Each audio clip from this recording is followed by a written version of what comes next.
नमस्कार बाल दोस्तों, आज हम वीडियो नंबर 3 धोरण 6 विषय हिंदी। बाल दोस्तों, हमने अगले वीडियो में बहुत ही सुंदर एक काव्य के बारे में अभ्यास किया था। आज हम कुछ नया सीखेंगे।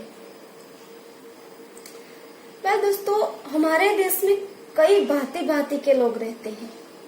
इस कारण हमें अलग अलग भाषा सुनने को मिलती है, जैसे कि हिंदी, गुजराती, मराठी, इंग्लिश, बंगाली। यह जो भाषा है, इनकी लिपि भी अलग अलग है। जब हम इंग्लिश में लिखते हैं तो उनकी लिपि अलग होती है, संस्कृत की लिपि अलग होती है, गुजराती की लिपि, हिंदी की लिपि, यह सारी लिपि हमें अलग अलग दिखने को मिलती है। तो जब हम किसी के साथ बात करते हैं तब हमारा आरोह अवरोह लय जो होता है वो भी अलग अलग हमें देखने को मिलता है। जब हम किसी के साथ बात करते हैं तो हमारा आरोह अवरोह भी अलग अलग होता है, जैसे कि अरे वाह, तुम तो बहुत सुंदर दिख रही हो। रामू, तुम कहाँ जा रहे हो? तो ये जो लय आता है वो विराम चिन्हों के कारण आता है, जैसे कि अरे वाह, तुम तो बहुत सुंदर दिख रही हो। तो अरे वाह, यहाँ पे हम जो रुकते हैं तो वहाँ एक चिन्ह आता है। फिर बाद में तुम तो बहुत सुंदर दिख रही हो, तो अंत में भी एक चिन्ह आता है। तो ये जो लय का हमारा आरोह अवरोह है वो विराम चिन्हों के कारण होता है। जब हम किसी भी भाषा में लिखते हैं तो उनमें विराम चिन्हों का खूब महत्व होता है।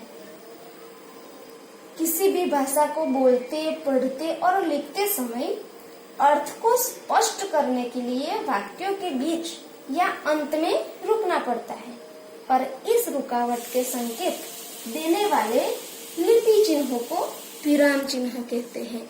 तो आज हम ये जो विराम चिन्ह है इसके बारे में अभ्यास करेंगे। जैसे कि आप देख रहे हैं, मैंने यहाँ कुछ वाक्य लिखे हुए हैं। हम पाठशाला जाते हैं। उसके बाद दूसरा है, वाह क्या शानदार छक्का मारा। तो यहाँ पर हम पाठशाला जाते हैं तो यहाँ एक चिन्ह आता है। फिर बाद में वाह, तो यहाँ एक चिन्ह है, क्या शानदार छक्का मारा। तो इन वाक्यों में हम ये चिन्ह देख सकते हैं, तो इन्हें हम विराम चिन्ह कहते हैं। तो ये विराम चिन्ह है वो कई तरह के होते हैं, जैसे कि हम पहला देखेंगे पूर्ण विराम।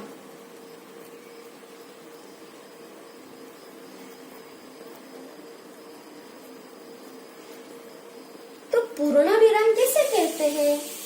ताकि लिखते समय जिस स्थान पर वाक्य पूर्ण होता है वहाँ पूर्ण विराम का चिन्ह रखा जाता है।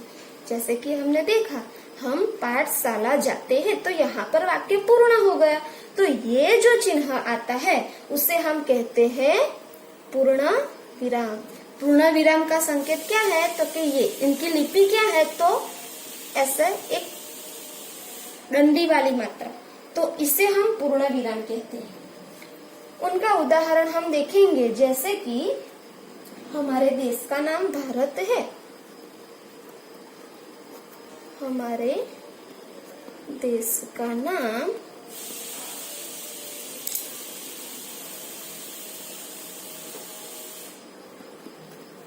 भारत है। यहाँ पे वाक्य पूर्ण हो गया। फिर हमें क्या करना है? ऐसा वाक्य छोड़ नहीं देना है। इसके बाद जब वाक्य खत्म हो जाता है तो ये चिन्ह लगाना पड़ता है, तो इसे कहते हैं पूर्ण विराम। इसी तरह हम जब गुजराती में बात करते हैं तो गुजराती में पूर्ण विराम का संकेत क्या है? ये वाला, ये जो चिन्ह है वो गुजराती में आता है और हिंदी में ये चिन्ह आता है। दूसरा वाक्य देखेंगे, मैंने आज खूब खेला। तो यहाँ वाक्य पूर्ण हो गया। तो हमें क्या करना है, यहाँ पे पूर्ण विराम का चिन्ह लगाना है। तो इसे कहते हैं पूर्ण विराम। यानी कि जब लिखते समय जिस स्थान पर वाक्य पूर्ण होता है वहाँ पूर्ण विराम लगाया जाता है। जब जब हम कुछ भी लिखेंगे तो वाक्य जहाँ पे पूर्ण होता है वहाँ पे हम पूर्ण विराम लगाना नहीं भूलेंगे। तो इसे कहते हैं पूर्ण विराम। इसी तरह दूसरा अल्प विराम।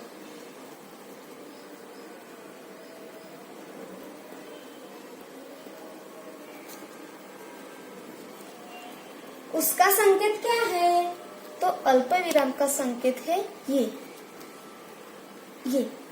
दिख रहा है ना आप सबको, इसे कहते हैं अल्प विराम। तो वाक्य पढ़ते समय जहाँ थोड़ी देर के लिए रुकना हो वहाँ अल्प विराम लगाया जाता है। जब पूर्ण विराम आता है तो यहाँ पे क्या है, पूरा वाक्य खत्म हो जाता है, फिर हम ये चिन्ह लगाते हैं। और अल्प विराम में क्या होता है, जब वाक्य अभी पूरा नहीं हुआ है उसके दौरान बीच में कहीं रुकना पड़े तो अल्प विराम का चिन्ह लगाया जाता है। जैसे कि हम उदाहरण देखेंगे, माँ आज मेरा जन्मदिन है। आज मेरा जन्मदिन है। तो यहाँ पे हम देखेंगे माँ शब्द बोल के हम यहाँ थोड़ा रुक जाते हैं। तो यहाँ पे जो चिन्ह आता है उसे कहते हैं अल्प विराम। माँ आज मेरा जन्मदिन है, और अंत में क्या होगा हमने आगे देखा, पूर्ण विराम। ठीक है, दूसरा उदाहरण देखेंगे, रोको मत, जाने दो। रोको मत, फिर जाने दो।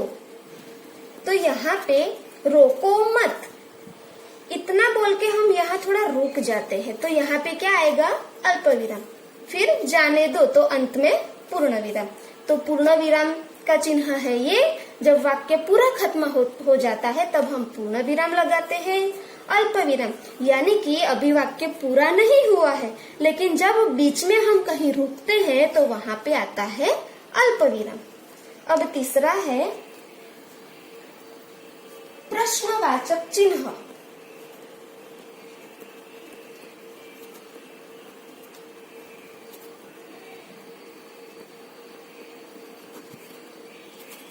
तो इसका संकेत है ये।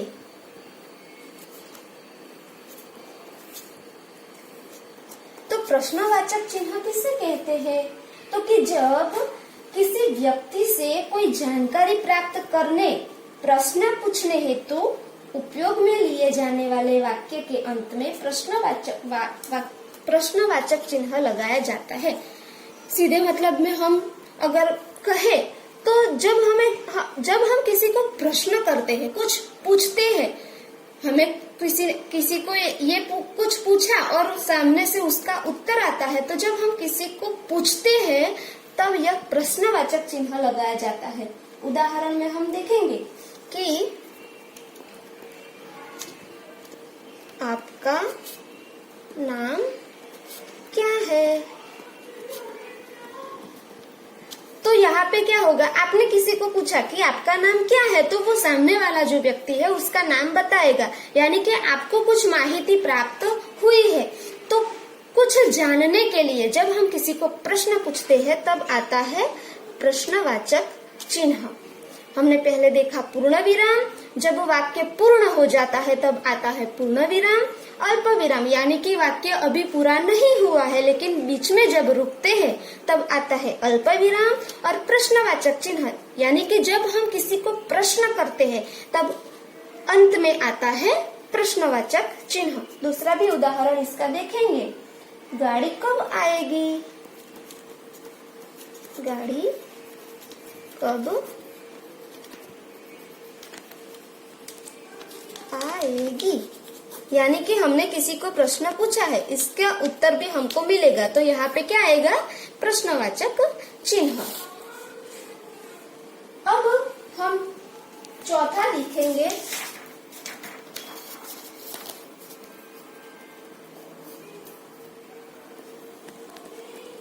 विस्मयादि बोधक, विस्मयादि बोधक चिन्ह। तो इसका संकेत क्या है? ये तो विस्मयादि बोधक चिन्ह किसे कहते हैं? तो कि बात करते समय कभी कभी हम हर्ष, शोक, आश्चर्य, घृणा, प्रशंसा आदि भाव प्रकट करते हैं। ऐसे भाव प्रकट करने को उद्गार कहते हैं। इस उद्गारों को सूचित करने के लिए विस्मयादि बोधक चिन्ह लगाया जाता है।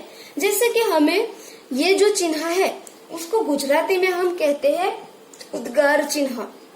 तो जैसे गुजराती में उद्गार चिन्ह आता है वैसे ही हिंदी में आता है विस्मयादि बोधक चिन्ह। तो हम उसका उदाहरण देखेंगे।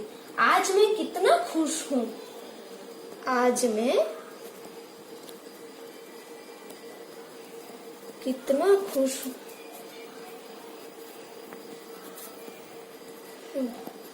तो यहाँ पे जो चिन्ह आता है अंत में उसे कहते हैं विस्मयादि बोधक चिन्ह। तो इस वाक्य में हमें क्या क्या कहा गया है कि जो यहाँ पे है व्यक्ति वो आज बहुत खुश है, यानी कि यहाँ कोई भाव प्रकट हुआ है। कौन सा भाव प्रकट हुआ है? तो कि हर्ष का भाव। वो आनंदित है, वो खुश है। ये जो भाव प्रकट हुआ है ये हर्ष का भाव प्रकट हुआ है। और यहाँ पे हम विस्मयादि बोधक चिन्ह लगाते हैं। इसी तरह दूसरा देखेंगे, हाय अब मैं क्या करूं। हाय अब मैं क्या करूं। तो यहाँ पे देखो, हाय ये चिन्ह आया, अब मैं क्या करूं। तो यहाँ पे जो भाव प्रकट हुआ है वो है शोक का। तो जब कोई भाव प्रकट होता है तब हम उद्गार चिन्ह लगाते हैं, यानी कि विस्मयादि बोधक चिन्ह लगाते हैं। इसी तरह घृणा का भी हो सकता है कि छी कितने गंदे हो तुम। तो यहाँ घृणा प्रकट की गई है। अरे ये रस्सी सांप कैसे बन गई। तो यहाँ पे क्या प्रकट हुआ? तो आश्चर्य प्रकट हुआ। वाह क्या कविता है। तो जब हम ये कहते हैं तो वहाँ पे प्रशंसा प्रकट होती है। इसी तरह जब हम कोई भाव प्रकट करते हैं तो अंत में विस्मयादि बोधक चिन्ह लगाया जाता है। इसके बाद आता है योजक चिन्ह।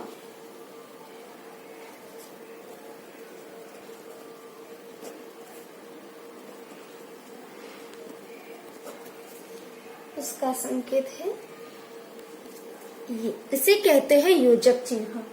तो ये चिन्ह कब उपयोग में आता है? तो कि दो शब्दों को जोड़ने के लिए योजक चिन्ह का प्रयोग किया जाता है। जब हम कोई दो शब्द जोड़ते हैं तो योजक चिन्ह, जैसे कि सुख दुख, सुख दुख, फिर माता पिता, माता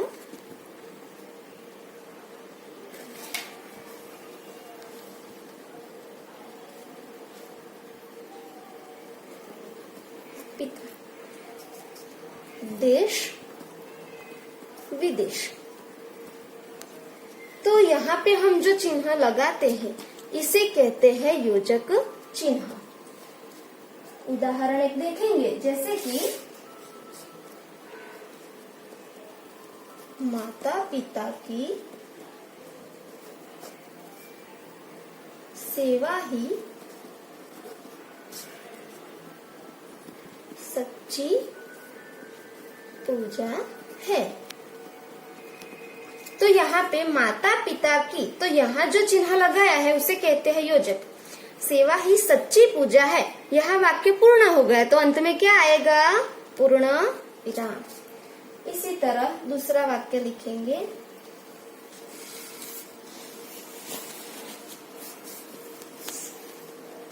यहाँ कोई छोटा बड़ा नहीं है। देखो यहाँ कोई छोटा बड़ा, तो यहाँ जो चिन्ह आया उसे कहते हैं योजक चिन्ह। छोटा बड़ा नहीं है। तो इसी तरह चिन्ह के द्वारा हम जब लिखते हैं तो कई चिन्ह को हमें उपयोग में लेना पड़ता है और उसके आधार पर हम उसका आरोह अवरोह के साथ वांचन कर सकते हैं। तो आज हमने देखा पूर्ण विराम, अल्प विराम, प्रश्नवाचक चिन्ह, विस्मयादि बोधक चिन्ह और योजक चिन्ह। अब हमने पूरा उदाहरण के साथ देख लिया है, तो फिर एक बार नजर दोहराएंगे कि इसे कहते हैं पूर्ण विराम, यानी कि जब पूरा वाक्य खत्म हो जाता है तब पूर्ण विराम लगाया जाता है। फिर आता है अल्प विराम, यानी कि अभी वाक्य पूरा नहीं हुआ है लेकिन बीच में जब हम रुकते हैं तो उसे कहते हैं अल्प विराम। फिर आता है प्रश्नवाचक चिन्ह, यानी कि हमें किसी को कुछ पूछना है तो वहाँ हम लगाएंगे प्रश्नार्थ चिन्ह। फिर आता है विस्मयादि बोधक, यानी कि उद्गार, हमें कोई भाव प्रकट करना है तो विस्मयादि बोधक चिन्ह और योजक चिन्ह, यानी कि दो शब्दों को जोड़ने के लिए योजक चिन्ह का उपयोग किया जाता है। अब इसके आधार पर हम कुछ प्रश्नों के उत्तर देंगे।